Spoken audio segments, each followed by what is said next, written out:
Go ahead. Good afternoon, everyone. Let me go ahead and welcome you all to the week 9 of Frontier series. It has been an exciting series so far, and I'd like to welcome on behalf of the whole organizing committee, members from the all 9 schools. And before we start with today's discussion, I'd like to just give a shout out for the week 10. Our theme for next week is bio-inspired manufacturing locomotion. The moderator for that day will be Professor Ajay Malshe from Purdue University. And we have 2 outstanding speakers that day. The speaker 1 will be from Penn State, Professor Margaret Byron. And speaker 2 will be Professor Ryan Sokol from University of Maryland. So I hope you can join next week at the same time, same place. Let me go ahead and introduce the theme for today, thermal system. And it's a great opportunity for me to introduce our moderator today, Professor Bud Peterson, who is also a faculty member in our department, Regents professor in our school. But as most of you know him before, he was our president of Georgia Tech for a long time. I first met Bud when I was still at Texas A&M. He was being inducted in our distinguished member of our school in the mechanical department at Texas A&M in 2013. And little did I know at that point that Bud and I will be in the same building in 7 years. So we all know Bud for all the administrative leadership he has over the time, but Bud has done a tremendous work in the area of phase transfer. His career has been in that area, looking at boiling and trying to do things with heat pipe. People know him from phase transfer area. So when Vinod and Dion asked me, like, it will be great to have Bud as the moderator, I reached out to him and he was graciously said, I'll be happy to do it. So it's my great pleasure to welcome Bud as a faculty and talk about heat transfer, which I know is first love. So Bud, it's all yours. So you're still on mute, Bud.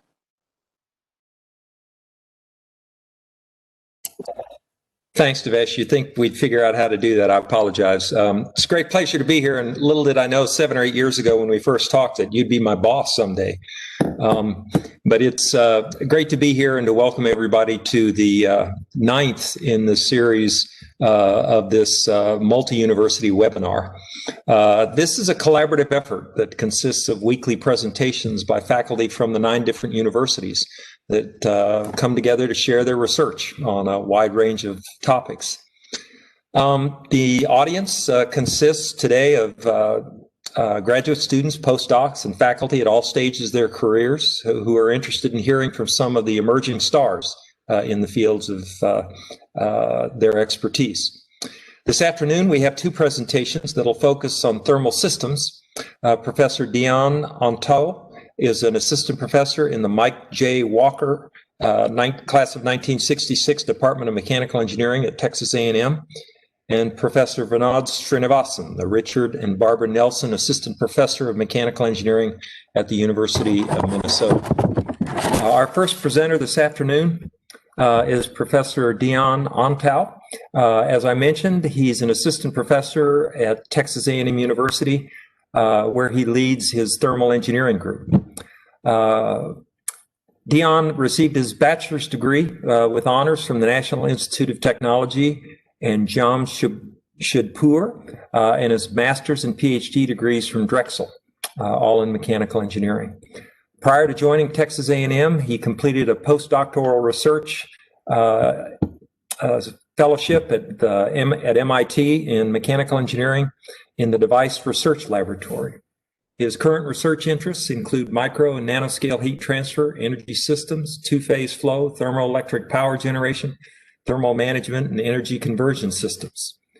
Today, he'll be presenting a talk entitled Towards Durable and Efficient Condensation Heat Transfer, in which he'll be presenting his work on developing robust condensation heat transfer enhancement mechanism technologies. So, Professor Antao, I'll turn it over to you. Thank you for that introduction, Professor Peterson. And I'm going to share my screen.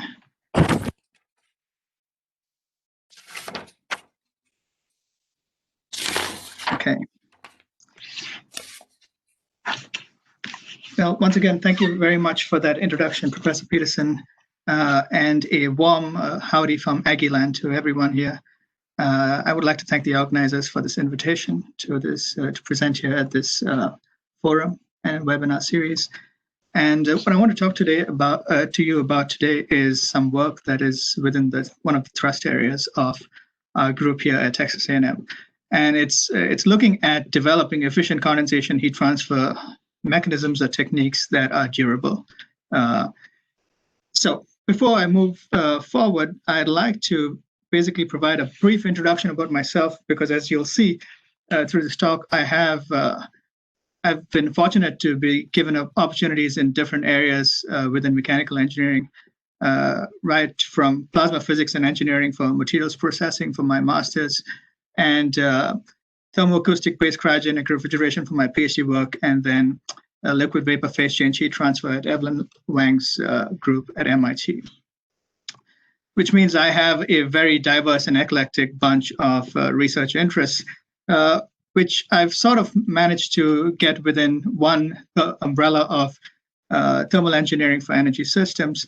The fundamental research is in the area of micro-nano to macroscale phase change heat transfer, looking at liquid vapor solid interfacial phenomena and surface chemistry, and then also plasma physics and plasma materials interaction, the chemistry part of plasma material interactions. This all is combined fairly well.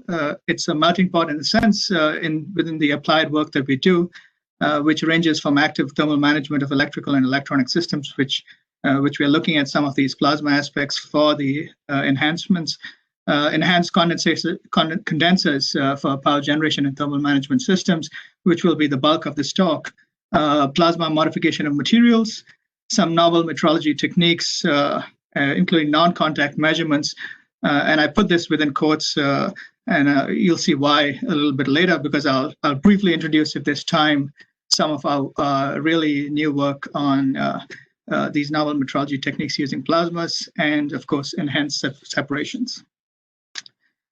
And with that, I want to briefly give a plug to some of my students whose work is not going to be featured a lot in this talk, because I have really awesome students. And so we do a bunch of different things in our lab, all within this umbrella of thermal engineering. A couple of the projects here that I'm highlighting are liquid-liquid solid interactions and understanding the temperature dependence of these interactions. This is a work that can be applicable to separations processes as well as condensation heat transfer and some of the lubricant-infused surface enhancement mechanisms that are used today. This is led by my PhD student, Jiawei Gu.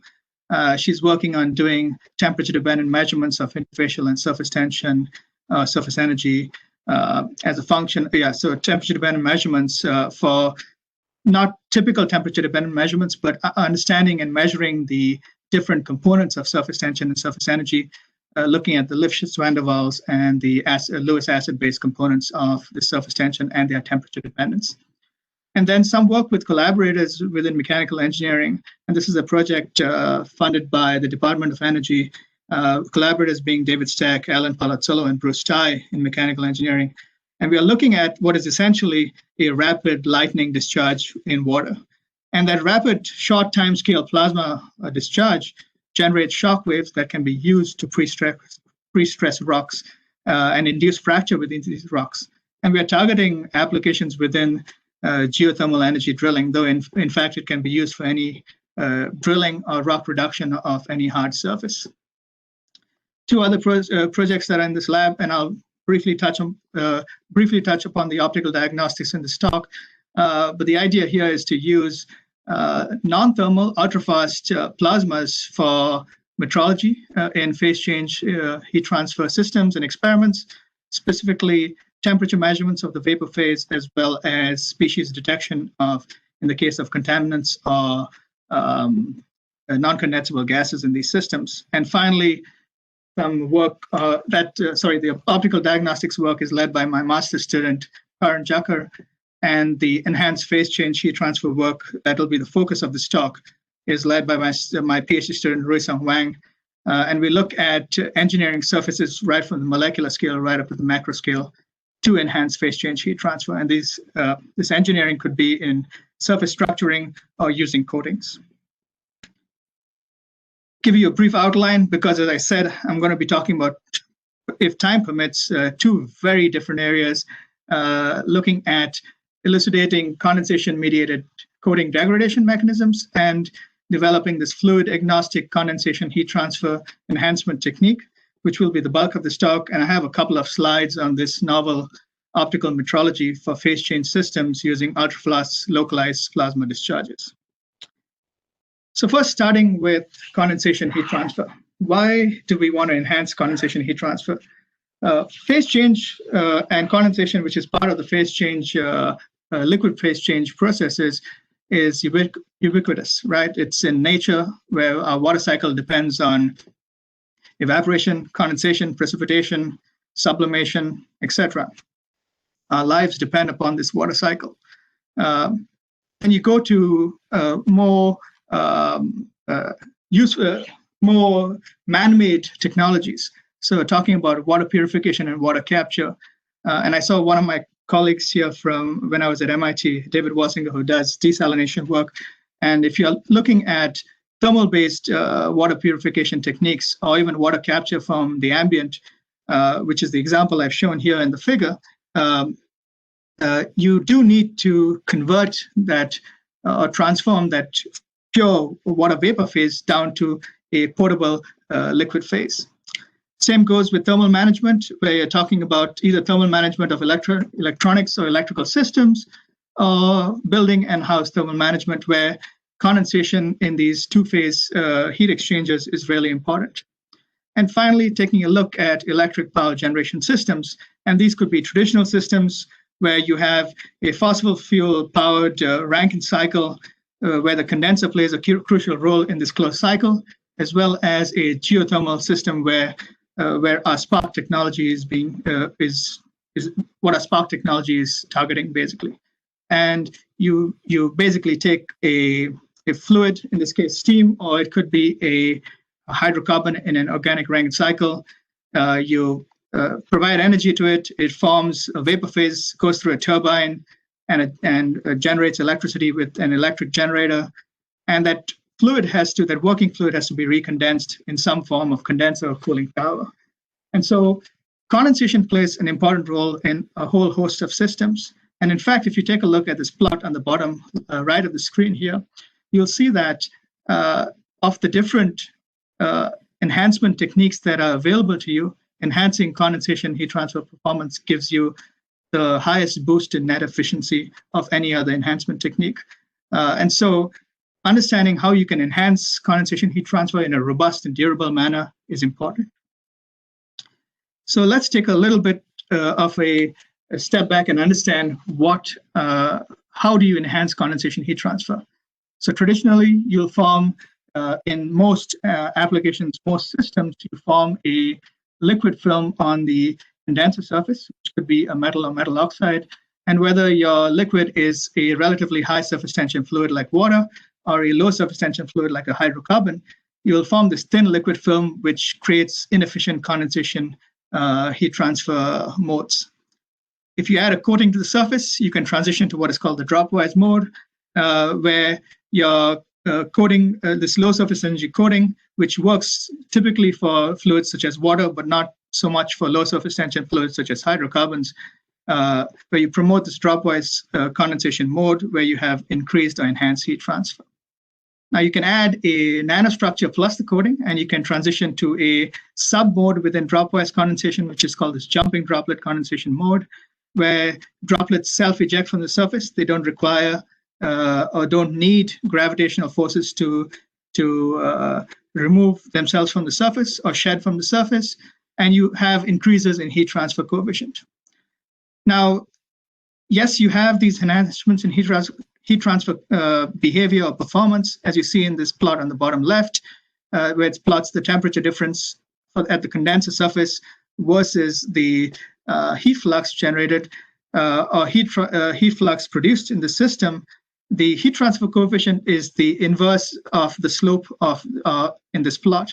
And as you increase or decrease the subcooling or the temperature difference for a given heat flux, you can transition to high heat transfer coefficients, which is facilitated by these different modes. So Filmwise has a lower heat transfer coefficient than Dropwise, which is lower than this jumping mode.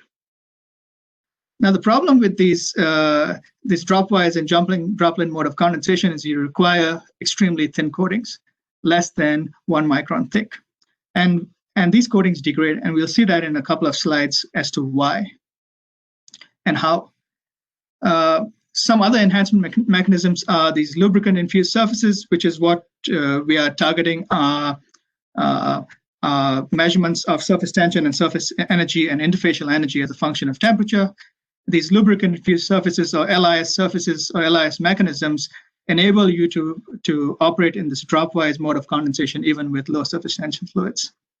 Of course, there's some, sorry, my computer hung. This is the second time it's hanging at this exact point. My apologies.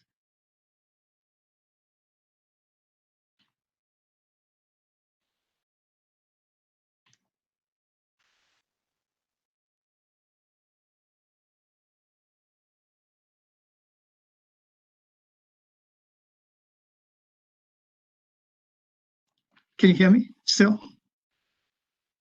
Yes. Okay, perfect. Sorry. So for some reason, this slide hangs every time. So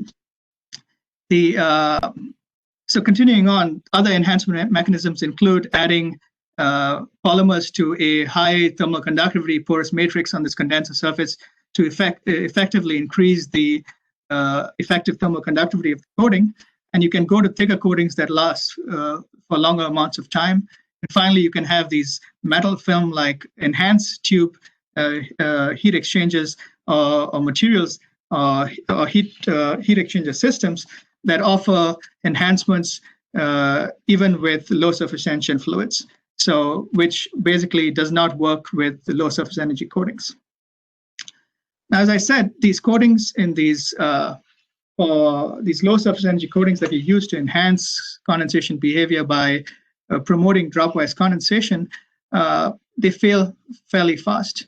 If you're talking about self-assembled monolayer coatings, they fail anywhere between a couple of hours down to a few minutes after condensation starts on the surface.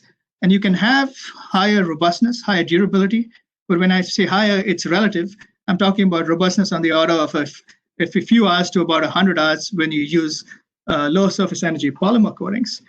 Again, you need to be as thin as possible to enhance heat transfer, but thinner coatings fail fast.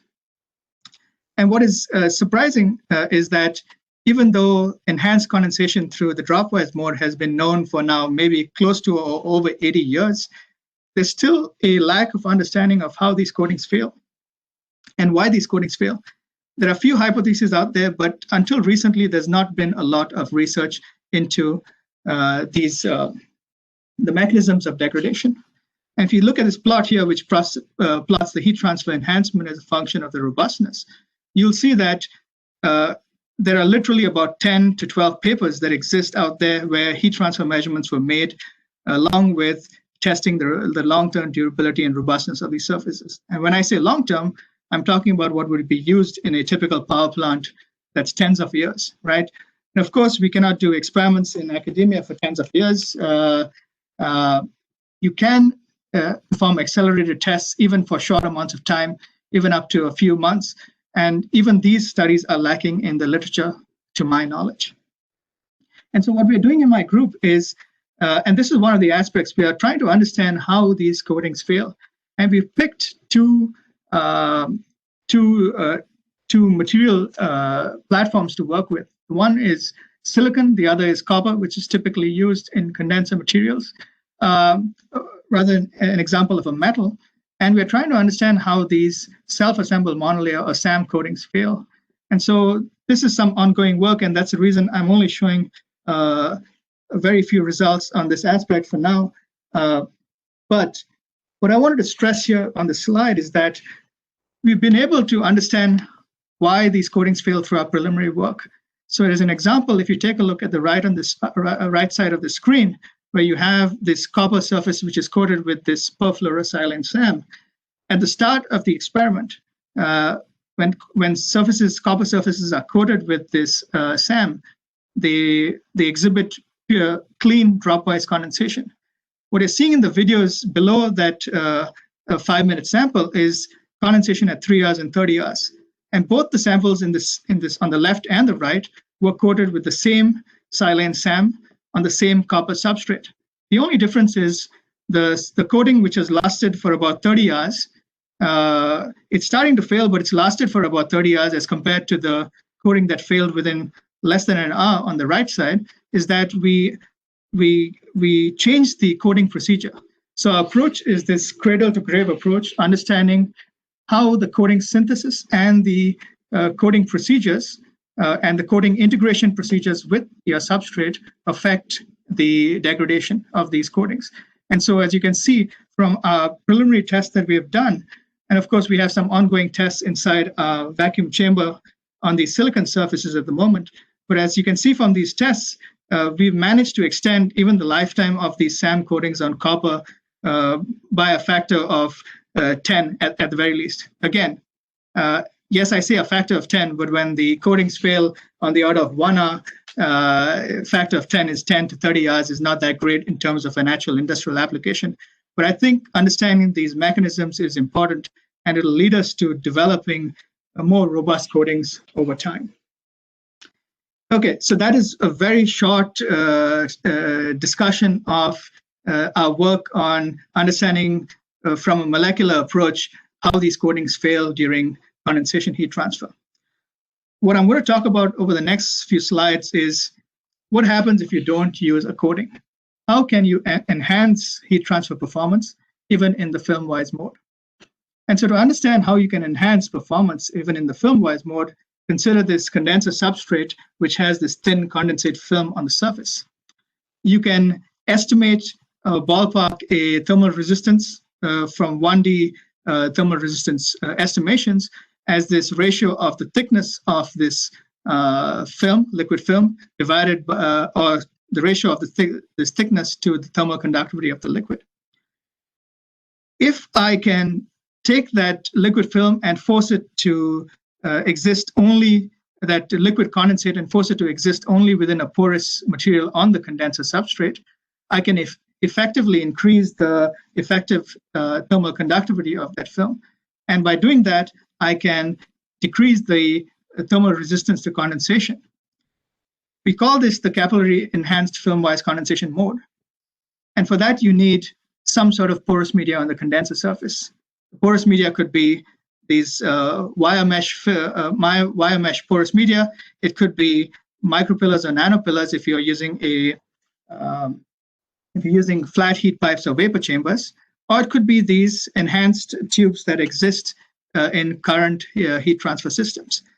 And you might ask yourself, what's the difference between this mode of condensation and these enhanced tubes?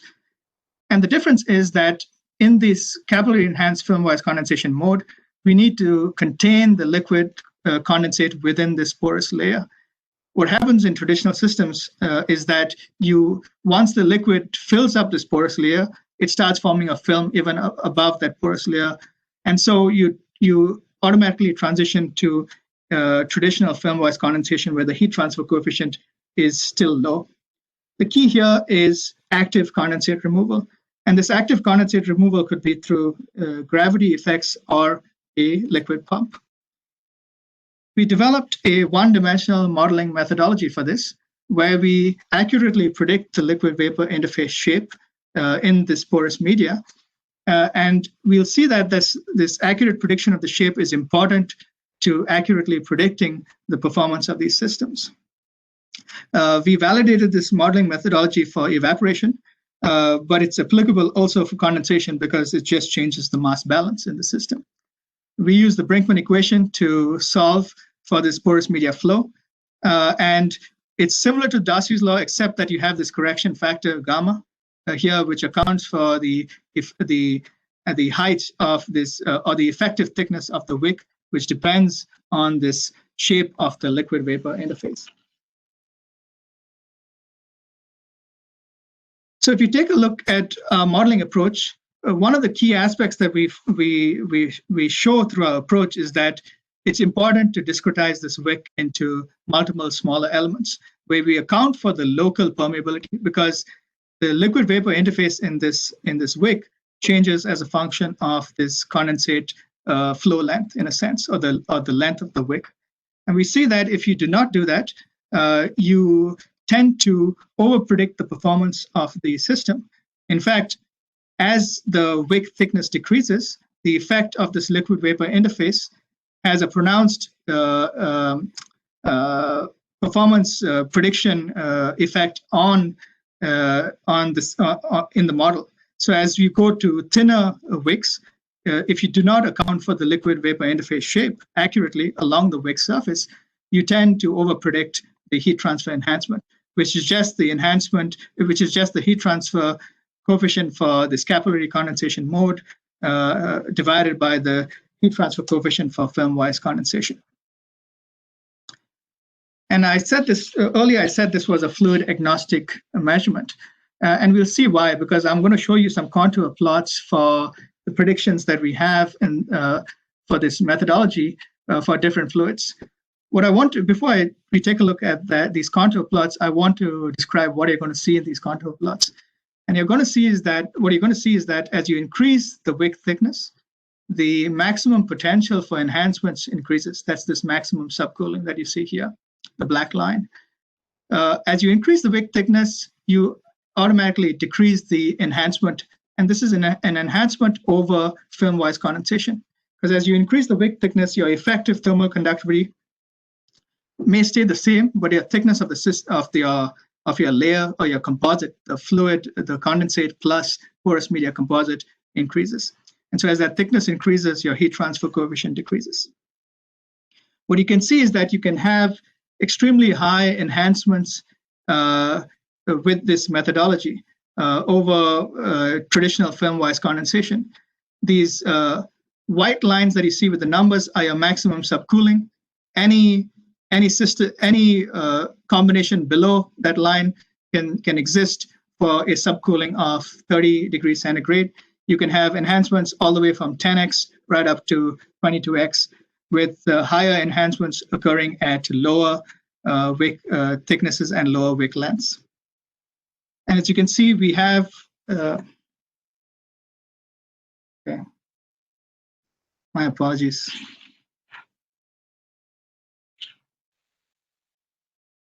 I think I need a new laptop. What we're going to see very shortly is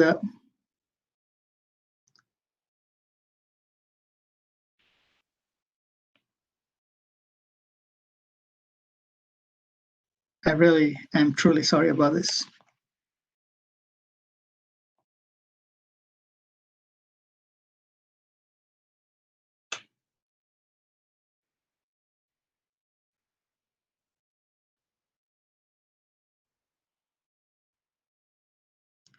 My apologies.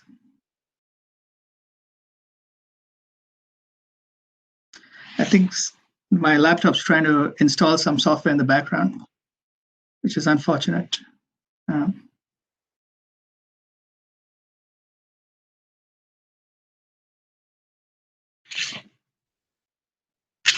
Okay, we've predicted the performance for some other fluids, including low surface tension fluids such as hydrocarbons like pentane and propane, and some refrigerants like R134, and heat transfer fluids like HFE 7000, one of these 3M fluoroinert fluids, or hydrofluoroethers. And we can see that as you can achieve really high heat transfer enhancements over film-wise condensation for that particular mode. I do want to add a caution here that these large heat transfer enhancements that you see for these low surface tension fluids is a factor of the fact that their film-wise condensation heat transfer coefficients are relatively low themselves. And so while we might see relative enhancements that are higher for these low surface tension fluids, the absolute value will be still less than the enhancements seen for water. there's one thing to keep in mind, though, that the maximum subcooling that can be achieved for these systems is a lot lower than water, and that's related to the fact that they have lower surface tension and lower latent heats of condensation or vaporization. I know I'm running low on time. I'm just going to very quickly discuss the work that we're doing on these using plasmas as a metrology tool. Just to give you, for those of you who are not familiar with plasmas, I know University of Minnesota has a huge plasma group, but most other mechanical engineering programs do not. And so for the rest of us here, plasma is an excited phase or state of a fluid. It typically, because of the high energy and the high energy of the fluid, it emits light. That light emission is due to internal energy relaxations. If you have really high energy plasmas in liquids, you can create shock waves that we have harnessed in the spark technology that we're developing. But you can also generate extremely low energy, what I call ultra-fast plasmas. And when I say ultra-fast, I mean that the pulse plasma is on the order of about 10 to 100 nanoseconds. And we've developed an in-house pulsing circuit that can help us control the pulsing durations. You can also generate what I call fast plasmas. And when I say fast, they're still about less than a microsecond in length, the pulse length. The key aspect is these high energy plasmas dump a lot of energy into the fluid. And so they affect the fluid that you're trying to probe. And that's good if you want to do separations, chemistry, generate these shock waves. But if you want to use these plasmas as diagnostic tools, you want to affect the fluid that you're working in as little as possible. And so that means using these ultra-fast plasmas that release very small amounts of energy within the fluid that you're working with. I'm talking about between 10 and 100 microjoules of energy. As you increase the duration of the plasma, you tend to form these thermal plasmas, which tend to affect the fluid and dump a lot more energy into the fluid. So now you're looking at about tens of millijoules up to a joule of energy. Keep in mind, when I say high energy, I'm talking about on the order of 100 joules per pulse. The key aspect that I want to share here is that you can use this for species detection and temperature measurements. And when I say species detection, I am talking about something similar to LIBS, right? Laser-induced breakdown spectroscopy, except that LIBS creates, using a laser, it creates really high thermal energy, thermal plasmas, high temperature plasmas. That causes breakdown of the fluid, and breakdown of the fluid basically changes the composition of the fluid that you are doing a measurement in. Can we create non-thermal plasmas that do not affect the fluid as much? And the answer is yes, using these ultrafast plasmas that are extremely low energy. The benefit of these ultrafast plasmas is that you can get to extremely high resolutions, similar to LIBS systems, except that now you're not affecting the fluid that you're working in. So, and you can use it to detect contamination as well as potentially non-condensable gases. And that's what got us excited in this and looking at this particular area of research. I have a small error here. This is from 2009, not 2013, in this citation here. And we can also use this for non-contact vapor measurement above liquid vapor interfaces. What we're doing here is we've generated a plasma above a water interface and an acetone interface. And even though the plasma exists near the electrode here, due to the fact that these fluids are slightly conductive, you can generate low energy plasmas near the liquid interface. And these low energy plasmas have extremely low temperatures, close to room temperature. And by comparing spectra from the experiments with model spectra, we can predict the temperatures without inserting thermocouples into the system. And so this is some work that we've just started. These are some preliminary experiments that we got. We've just received our spectrometer, and we are expecting our detector in a couple of weeks, and we'll be able to do some of these measurements in-house. Some of this work is some of the work that I did when I was a graduate student using plasmas to do temperature measurements in materials processing systems. With that, I want to acknowledge a few people and sources. The first is my students. They're really awesome. They take my crazy ideas and they run with them. And so I've got to thank them for that. Collaborators, David Stack, Bruce Stein, Alan Palazzolo in mechanical engineering here, who work with me on the Spark project. Brian Rasmussen and Doran Jarabashi, who work with me on this active thermal management work. Jamie Grelin and Sarbajit Banerjee, who work with me on some of the surface chemistry work. Our funding sources, without which we would not be able to do the research we do. A&M University and Engineering Experiment Station, ACS Petroleum Research Fund, and the U.S. Department of Energy. With that, thank you, and Gigan.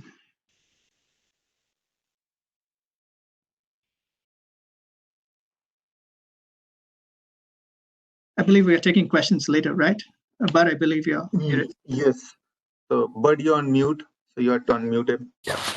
Thank you, Dion. Appreciate that. I encourage folks that are listening to go ahead and if you have some questions, you can go ahead and put those in the chat section of the conference page here, and we'll address those at the end. But let me go ahead and introduce our second presenter this afternoon, Professor Srinivasan, who's the Richard and Barbara Nelson Assistant Professor of Mechanical Engineering at the University of Minnesota. Professor Srinivasan graduated from IIT Bombay, India, with a bachelor's in technology and his PhD at the University of Minnesota in 2007. He participated as a doctoral research associate at the Nano Energy Laboratory at UC Berkeley under the direction of Dr. Arun Majumdar. Dr. Srinivasan's interests lie in the broad areas of multi-phase fluid flow and heat transfer. His current areas of research include probing the dynamics of the interaction between cavities and nucleate pool boiling, high heat flux dissipation in evaporator systems using spray cooling, and determination of thermal properties of sheared granular materials. Kind of a nice juxtaposition with Dion's talk about condensation. So we'll cover both condensation and evaporation this afternoon. He'll be presenting his talk entitled Multifractality and Universality of Thermal Fluctuations in Pool Boiling, in which he'll discuss the boiling heat transfer applications in thermal power plants, industrial heat exchangers, and electronics cooling.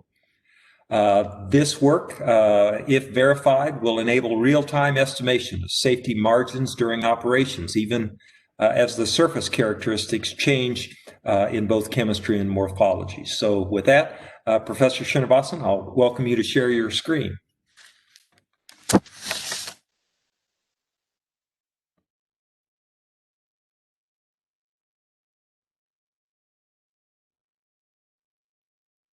Yeah, can you see my screen now?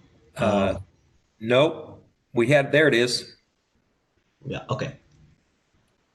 Okay, yeah, thanks a lot for the invitation to present at this forum, and thank you for the introduction.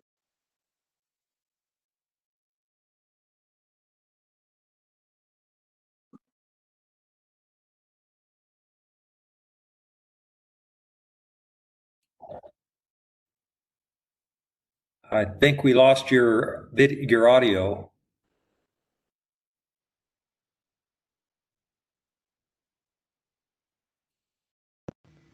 Not sure why it unmuted. You're back can you now. hear me now? There you are. You're back. All right. Okay, so just a brief blurb about my lab, the Multiphase Transport Phenomena Lab. I work equally in fluid dynamics and in heat transfer. Just the four major areas are listed here. Optimization of viscous liquids, primarily looking at the eventual application being biofuel combustion, but we look at the processes that how viscosity plays a role in preventing breakdown of a liquid jet into a spray. And associated with that, on the right is the study of instabilities in liquid jets, viscosity contrast between, let's say, a free shear flow such as a jet and the ambient viscosity. So we study the growth of instabilities. Both of these studies are underpinned by modeling linear stability theory, which predicts that we should be able to control the onset or turn off of these instabilities using specific control mechanisms such as counterflow. And I'll briefly discuss the atomization part in the next couple of slides. But one of the things that we have done is developed a new nozzle geometry that enhances turbulence and shear stress production. We also happen to be using that nozzle for producing a very fine spray that seems particularly suitable for spray cooling, which I schematically on the bottom left. We are producing, at least with water, we are able to cool heat fluxes of the order of a kilowatt per centimeter square using this fine spray. But the major topic that I'll talk about today is nucleate boiling, and there's an image from Leonard's textbook that's shown here that shows bubbles growing and departing from a wire. I'll talk about yeah. So that's going to be the major emphasis. But just before that, just a brief outline of the atomization work. Again, one of the reasons is that if you want to transition to a carbon-free or an energy use scenario where we are less reliant on fossil fuels, then biomass becomes is expected to play a major role, and the U.S. actually happens to have sufficient biomass reserves in order to produce a sustainable energy mix. These biomass fuels are essentially could be both waste or specific crops grown for their biomass. The major problem, even though these fuels can be already synthesized, they have pretty high calorific value. Not too far from say coal. It's of the same order of magnitude. The major problem with the use of these biofuels is their viscosity. So the viscosity can be as high as 100 times that of, say, gasoline. And the result is that it's very difficult to produce the fine droplets required for combustion. So what we have done is design a nozzle that actually breaks up ligaments. And what I'm showing here in this video is actually a commercial nozzle trying to spray very viscous liquid, maybe 40 times the viscosity of water. What you don't see in this video is that along with that downward flowing jet of viscous liquid, coaxial around that is an airstream that is trying to break up that jet. And the airstream can have very high velocities of air, but nevertheless, it's not able to overcome the surface tension and the viscosity of the liquid in order to produce the high surface energy required. And what we have is a nozzle that uses linear stability theory that was designed using very simple one-dimensional linear stability theory and the idea that you can trigger global modes in turbulent shear flows. And you'll see that for the same conditions here, we produce extremely fine sprays. These are droplets that are that have diameters less than 40 microns on the whole, and produce and in fact the mechanism turns out to be fairly independent of viscosity. I'm showing data here for images here for a viscosity of 40 times that of water, but we get very similar behavior all the way to, let's say, 400 or 500 times the viscosity of water. Again, the logic is that we can create a flow situation shown on the left where we have very strong countercurrent shear layers set up inside the nozzle. And this produces a region of recirculating flow where the velocity profiles are known to be inherently unstable. So essentially we create a what one might call a resonance inside the nozzle where the flow inherently is strongly unstable and breaks down very quickly. So unlike a typical transition to turbulence where the breakdown process happens over tens of diameters downstream, here it happens right inside the nozzle and you get prompt atomization. And this work is currently supported by both NSF and ACS, for which we are very grateful. But I'll move on to boiling. So the boiling is important in, as you know, Dion gave a pretty good summary. Phase change processes are are important in a variety of situations. I just list two here. One is the role of nuclear energy in creating what is called the sustainable development scenario, according to the International Energy Agency. It's expected that in the process of transitioning away from carbon fuels, we do need to bump up our reliance on nuclear energy, at least for a short, several decade-long period, before we can switch to other forms of energy like solar or wind. So if nuclear is going to be important, we need to improve understanding of reliability of these systems. So that's one motivation. The other motivation is electronics cooling. I'm showing on the bottom right a radar that's used in a fighter aircraft.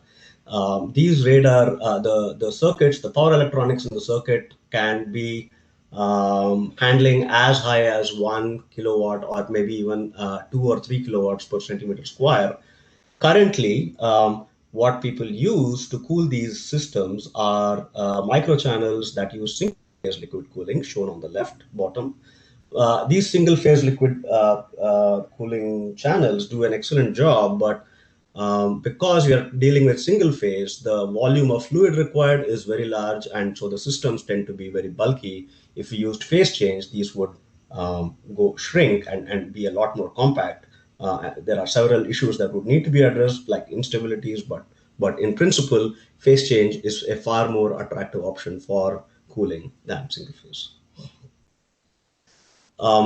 We always talk about a Rankine cycle and the importance of steam generation and entropy reduction in increasing efficiency. So I would just like to point out here that any traditional heat engine that uses the Rankine cycle, and the fuel source can be coal, nuclear, or solar thermal. In all cases, you need to generate steam, and so you need the boiling process in order to run the cycle. It turns out that there is a critical there's a critical limit in terms of the surface area required to dissipate a certain amount of energy through boiling. I'll describe that in the next slide. But the takeaway is that if you want to dissipate, or if you want to supply a certain amount of power to a boiling fluid, then that means that you are restricted. You have to have a minimum amount of surface area in order to produce that effect, and that leads to system bulk and cost. I'll talk about this slide. I'll describe the process of boiling, what we understand currently. It's understood that boiling occurs because of trapped vapor nuclei in any engineered surface, any rough surface which might have cavities. And the amount of superheat required to produce a bubble in that cavity is inversely proportional to the cavity radius. So what that means is that the largest cavities are going to nucleate first, and the smallest cavities are going to nucleate last, as you keep bumping up the power supplied to any surface that's undergoing boiling when it's immersed in a liquid. So you will have a distribution. If you have a distribution of cavities, as I said, the largest sites turn active first. And as you keep increasing the power input to the system and the temperature rises, the smaller cavities start activating as well. So that shaded area on the bottom right is going to cover the entire surface if you go to high enough surface temperature. The result of this is that in any power controlled system, like a nuclear reactor or any steam generator, where you're trying to supply a fixed amount of power, when you start applying that power to a surface, the largest, you'll initially have heat dissipation through just natural convection.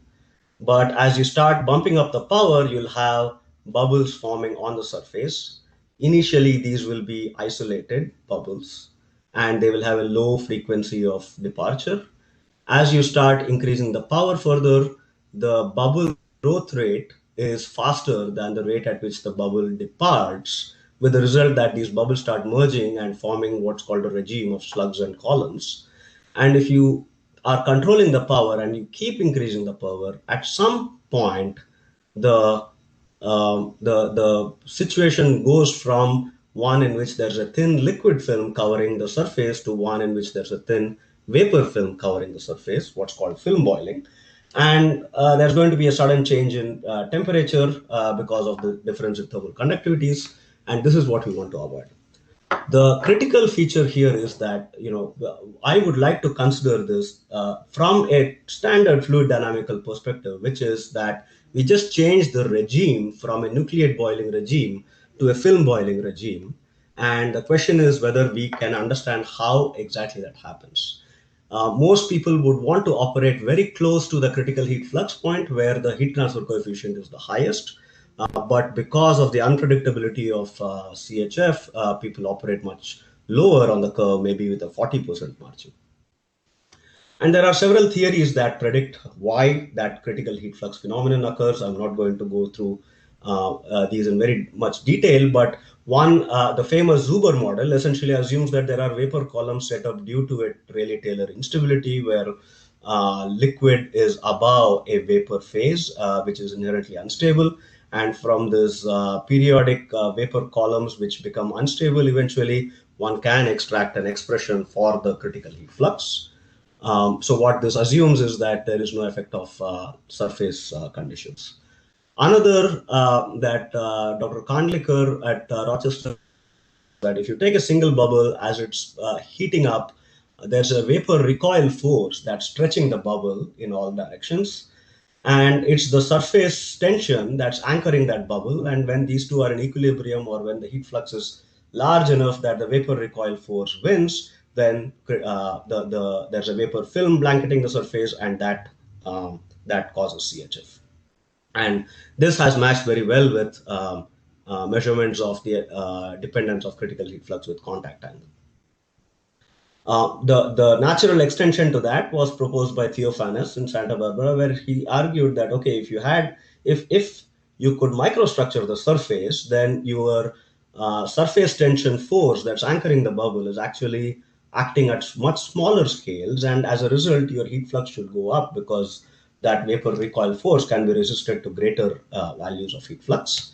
And that was indeed the case. The last decade has seen an explosion of studies that look at various microstructure geometries. Here are some data from my lab where we show that you have very different boiling curves as you change from, let's say, a smooth surface, plain silicon, to nanowires, which were one of the earliest studies to look at silicon nanowires for boiling. And you can have other kinds of microstructure geometries. The point, again, the takeaway here is that you can have very different boiling curves for different microstructures. You can have very different CHF values, and you can have very different superheats at which the CHF occurs. And there's no reliable model right now that will predict these for the various kinds of microstructures. And Evelyn Wang's done a great review that summarizes the various that have been studied, both for enhancing heat transfer coefficient as well as heat transfer critical heat flux. So this is both a, if I look at that figure, then it tells me that certainly we have come a long way in terms of understanding the fact that wickability and surface porosity play a huge role in determining CHF. At the same time, the negative here is that it looks like we have to study every single surface separately in order to understand its characteristics. But fundamentally, I would like to imagine that boiling on, the condition at which boiling transitions from the nucleate boiling regime to the film boiling regime, that condition in some ways should be independent of the exact geometry. There have to be more fundamental quantities that are not dimensional, like heat flux or superheat, that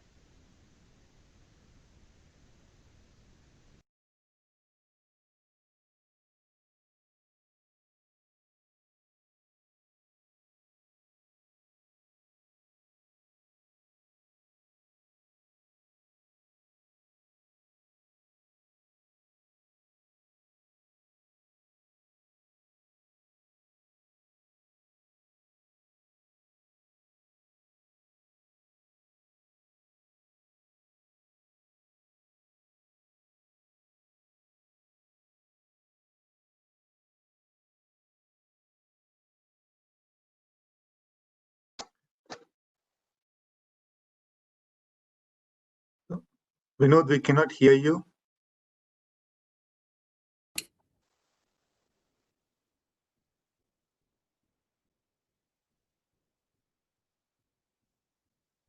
So we seem to have lost the audio, Devesh.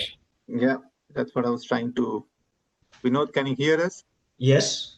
Yeah, so we lost your audio. Now we can hear you. Oh, On the previous slide, you want to go back one slide? this one? Yes, thank you. Okay. The point I was trying to make was that this is a figure that shows promise in the sense that it shows that different microstructures, you can tailor microstructures to provide to produce different curves. At the same time, it's also a statement of the lack of understanding of the boiling regime, because what we are saying is that every single surface needs to be studied differently. And we would like to imagine that this change of regime from nucleate boiling to film boiling should be something that's independent of the exact details of the geometry. It's fundamentally a regime change, and there have to be more fundamental quantities that are non-dimensional, that are not heat flux or superheat, that actually capture the imminence of such a transition. And um, the fact that microstructuring improves performance of boiling surfaces was captured in this question by Dr. Buongiorno at MIT, where he said, can corrosion actually improve performance? And the caution that he had was warranted because on the left figure, I show a plot of the enhancement of critical heat flux as the nanofluid. So this is referring to boiling in a nanofluid.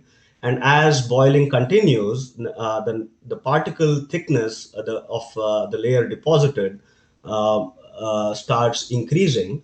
And initially, with increased layer thickness, there's an enhancement in critical heat flux. But beyond a point, there's actually a sudden drop back to levels of the smooth surface. Similarly, on the right, you see that even a small amount of salinity in the water can actually cause huge degradation in the critical heat flux. So going back to Evelyn Wong's summary, what I would like to say is that even though multiple microstructures have been devised that show significant enhancement, it's not clear how these would perform in the real world, where they will all undergo fouling, and as a result, industrial acceptance has been lacking. The right figure shows a cartoon of what I might imagine would happen during operation over the long term. The boiling curve might shift to a point where the critical heat flux is both lower and occurs at lower superheat, and we would never know from just lab testing. We would need to periodically test any tube in operation, or as is done currently, operate with a large safety margin. What I am hypothesizing here is that there must be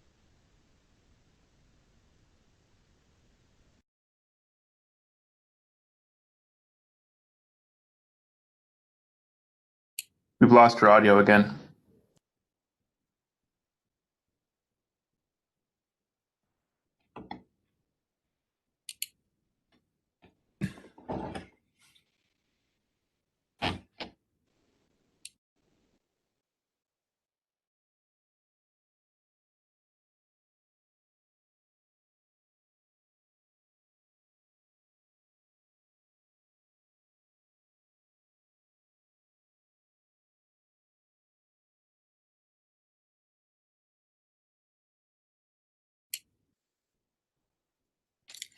Vinod, we can't hear you again.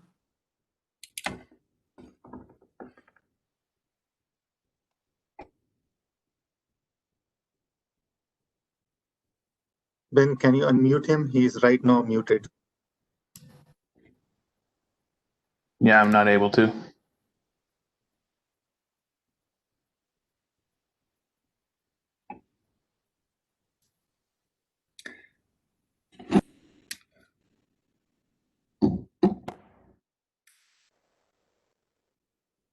Devesh, do we have a phone number? I don't have some, but I have a different way. So, Ben, can you take over these shared screen?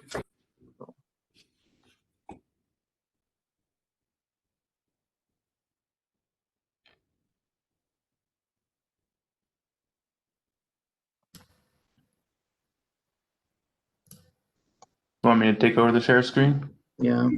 Yeah, then he'll notice that he can't do it. Yeah.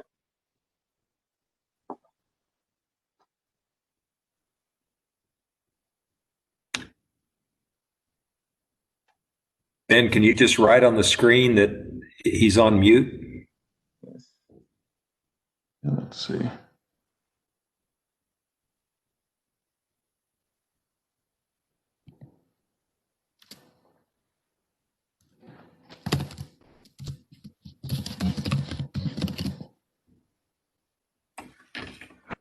No, he's using Linux, so that's probably the issue.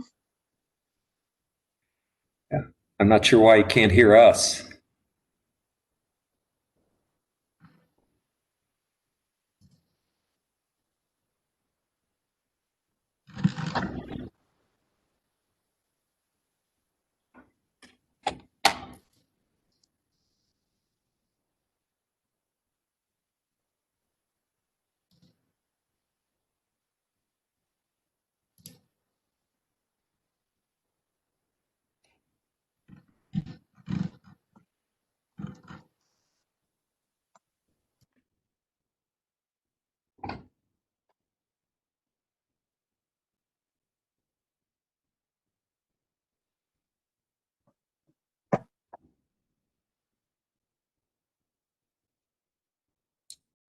Hi, this is Sue Mantell. I'm the department head. I have his phone number. I will try giving him a call. Okay.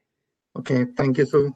I don't know if Thanks. it's going to work. I actually am not sure this will work, but I will try. Okay. Thank you.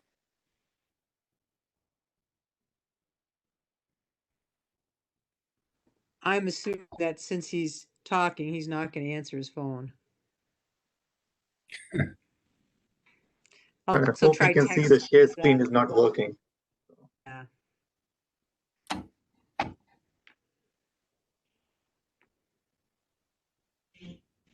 Somebody could try emailing him too. You never know. I could also kick him out of the room, and he would have to come back in. Oh, that's a good idea. That's probably the best idea, Ben. You have the control, Ben. And he's gone. Yeah.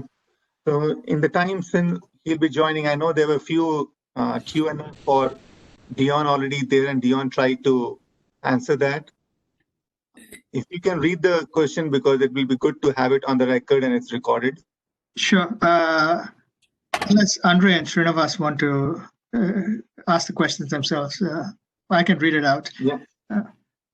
So I believe, Andre, go ahead, please. Sorry. Yeah, I would just mention that since this modeling methodology that Dion you developed on this using Viking structure and control of interfaces, you can look at amphiphilic surfaces. Surfaces which have a combination of solvophilic and solvophobic components. And they confine the liquid layer and essentially use it to actively pump the condensate away from the area where you condense it.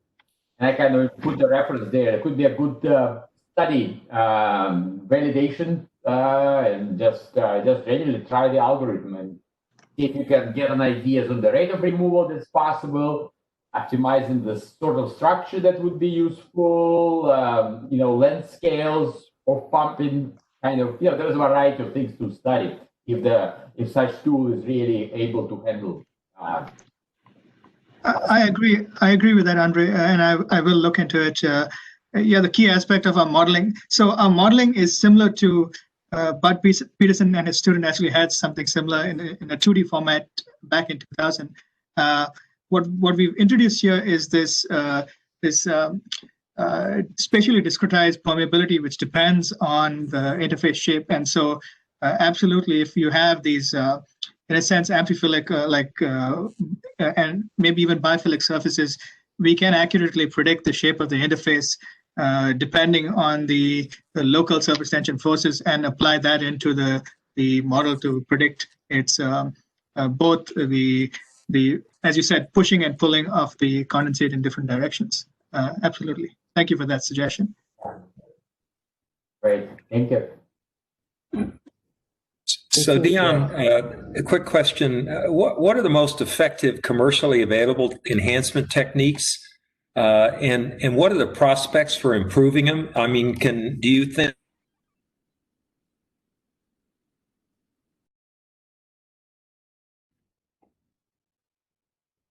I'm sorry, I lost the last part. The most effective commercially available enhancement techniques for condensation, and then what is what do you think the prospects are for improving those? Can we get can we enhance it to twice as much or a factor of 10? I mean, what's realistic?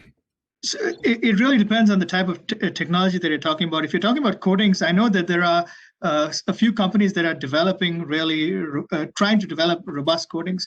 There's this company called NEI Corp, I believe out of New Jersey, and I worked with them when I was doing my postdoc. They're developing these ceramic polymer composites that can be used as coatings, and they actually put them in power plants. They're working with some power companies, I believe. And I believe in Ravi Prasher is working with a company out of California that does a bit of these, trying to develop robust coatings. Honestly, it really depends on the level of robustness available for coatings. If you go to very thick coatings, you can get long-time duration robustness, but you kill performance. And this was a study that was done back in the 80s with polymers. I believe maybe Naval Research Labs, I believe some of the authors were affiliated with that, where they did these measurements for really thick polymer coatings. And they got lifetimes that were on the order of 22,000 hours, 25,000 hours. But the heat transfer enhancement was almost non-existent because of the fact that you are now using 10 to 60 micron thick coatings. The thermal resistance introduced because of that low thermal conductivity polymer is really bad. And that's why a paper that is recently been accepted, I kind of highlighted it a little bit in one of my slides, was to use this composite where now you introduce a porous matrix of a high thermal conductivity metal, and you infuse that porous metal with a low surface energy polymer. And so you get this similar to what I spoke about, this capillary-enhanced condensation, where you increase the effective thermal conductivity of that layer. You can do that with polymers too. And so we've shown in that particular paper, not only robustness where the surface lasts and you have continuous enhancements on the order of about over 5,000 hours, I believe, you can regenerate the surface because the polymer it's a thermosetting polymer, I believe. So if you reheat it, it'll melt and flow again and cover up the gaps, and you get the same awesome performance as when you started out. Of course, that does require stopping the system and reflowing the polymer in a sense. And if it's heat transfer, which requires thermal mechanisms to reflow the polymer, that's possible. Then definitely that works too. I'm sorry, this is a long-winded response to a short question, but there's a whole host of different possibilities for enhancements. It really depends on which direction you're trying to go in. Sorry, Bud, I think you're muted. Yeah, helpful, thank you. Devesh, have we found Dr. Srinivasan? He's not yet here. I've not seen him here. Yeah. But there was another question for you, Dion, from Srinivas. Yes, and I was going to say Srinivas is probably the person to talk to about when you're talking about enhancing film-wise condensation. He's done a lot of work in that area. And his question was regarding, I believe,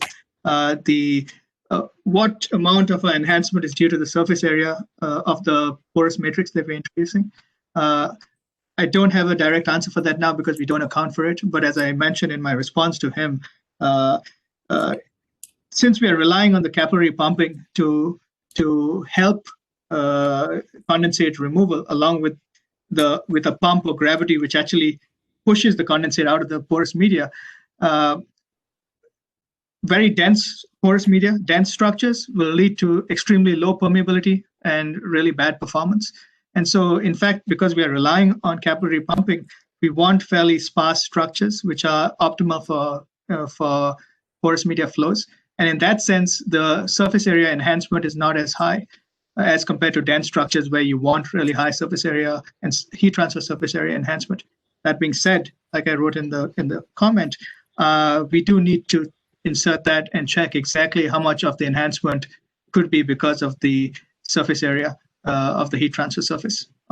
In a sense, creating these fin structures with the porous media. And that's something that we need to look into. Can I ask a follow-up to that?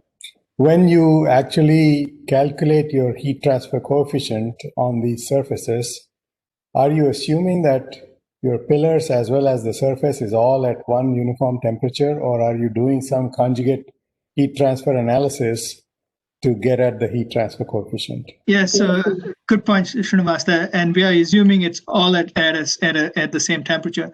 And again, that is probably not accurate depending on the type of porous structure that you're using. If you're using, I absolutely agree. And we probably need to do some sort of conjugate heat transfer analysis to truly to get at the heat transfer enhancement, because of the fact that now you're going to have a temperature drop within that composite porous media liquid condensate layer. And that's something we have not looked into as yet. And that's definitely something we need to look into. We are trying to... In your schematic, in some of the pillars, they were submerged and some of them were not quite submerged. So even the liquid pool that is there... It has different thicknesses. And that liquid pool, the different thicknesses of the liquid pool has been accounted for in our analysis, both in terms of the heat transfer aspect as well as the porous media flow. But we've not done a conjugate analysis, which will become important, especially with the sparse structures that are required for optimum capillary flow. Not entirely sparse, but there's this optimum point in between. We are currently it's on the back burner now because of our work with the trying to understand the coating degradation aspects. But we are planning to do some actually put together an experimental setup to show the performance, and we're going to I can, based on the level of the model versus what I expect experimentally, we're going to have to model a little more in depth in terms of especially the thermal networks, like the temperature networks within the different layers. What is the delta T or the subcooling between the T saturation and the T wall that involve experiments? So the experiments at the most, it really depends. So the system that we have in our lab capabilities, the vapor temperature can go up to 100 degrees C. The maximum that the chiller can go up to is about 75 degrees C. It all depends on how much heat flux we're expecting. The chiller cannot handle more than about 6 kilowatts. And so the experiment that we... you're asking about the degradation work or the... No, you're answering the correct question correctly. Okay. So in terms of our planned experiments with the porous media stuff, condensation, it all depends on the available capacity that we have with the chiller and how much we want to push the heat transfer rates. But I would say 10, 20 at the most in terms of the maximum subcooling, which would be difficult to test the performance enhancements with water, given that we expect fairly high what we call the flooding or failure rate points in the system. Our chamber is capable of testing some of the low surface tension fluids too. And so we should be able to characterize that a lot better.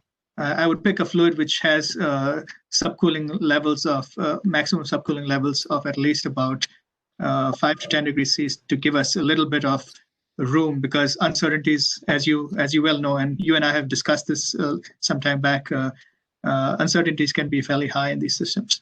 And so the lower the delta T, the higher the uncertainty in the overall analysis. And so it's finding that sweet spot in your experiments. Thank you. Thanks for the question. Great. Other questions for Dion at this point? Have we lost Vinod completely? I'm happy to answer questions, but I want to give him a fair shot at answering questions too. Yeah, he must have lost his internet connection because he's not signed back on, and he knows that we're not connected any longer.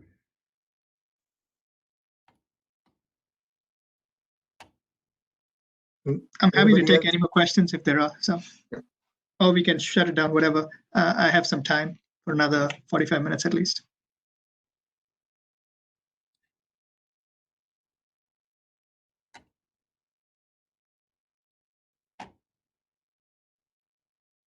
So, Devesh, how do you want to proceed? Do you want to try to hang on a little bit longer for Vinod, or? Yeah, so that's what I was thinking. I was going to wait for another 5 minutes if he join in. I was going to give him another 5 minutes. So if anybody else has any other follow-up question for him, feel free to ask Dion. Because I know if you ask one question, it will take Dion 5 minutes. He's very passionate about answering. I'm very verbose, as I've been told multiple times. I like to think I'm succinct, but I'm maybe not. Okay, so do you think that these pillars, the enhancement technique that you've developed, is more suitable for vertical surfaces or for horizontal surfaces? And so, as we've seen, gravity does help, but gravity can hurt you if in the opposite direction. And so, horizontal surfaces, you take away to a certain extent that effect of gravity. It depends if you're around, if you create the porous media around a tube. What we had in mind, especially for this technique, was using it to enhance condensation in microgravity conditions where you don't have benefits of gravity to shed condensate. And so, ideally, we'd like to test some of this in space if possible at some point in the future, if they'll allow us. But I hope that's a short enough answer to your question, Srinivasan. Yeah, sure. I mean, the problem with applying these kinds of enhancements on large surface areas is at some point the film becomes pretty thick and you have to have other drainage mechanisms to take that liquid away from wherever it is inundating the surface. And, I agree. Yeah. It isn't more targeted at perhaps smaller systems. Again, then it's the benefit of how much pumping power you're putting into the system to drain the liquid versus what benefit you're getting. And so that has to go into the analysis too. Thanks. Thank you. Devesh, maybe you can sing for us. You want to end it at that note, Srinivas? Oh, you guys could always tell some Aggie jokes. Do you want to start, Bird? But I think it's 4:50, so why don't we just go ahead and stop the recording, and we can stay for another 10 minutes. If Vinod comes on 10 minutes, we can have conversation.